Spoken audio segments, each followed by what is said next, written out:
তুমি একটা term use করলে সনাতনী, ঠিক আছে। এবার আমি একটু জানতে চাই যে তুমি সনাতন ধর্মটাকে কিরকম ভাবে দেখো, কি চোখে দেখো?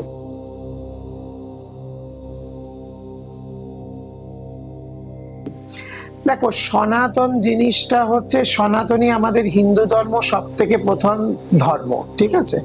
আদি ধর্ম যদি বলতে কিছু বোঝায় সেটা হচ্ছে হিন্দু ধর্ম।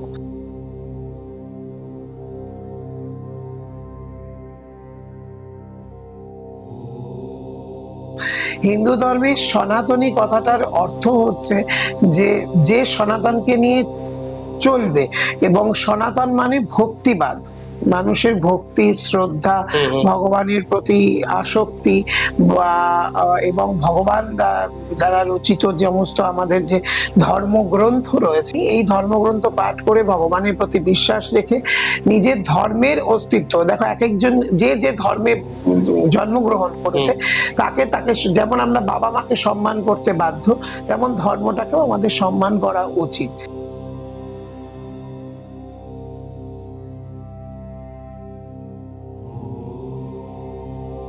আর এত লোক যায় কেন কুম্ভ মেলায়?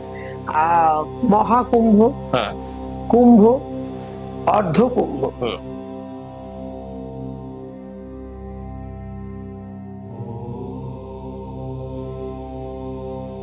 এই যে মহাকুম্ভ, এটা একটা তারা নক্ষত্রের বিশেষ যোগ, যে যোগে মানে বলছে ঈশ্বরও স্নানে নেমে আসেন।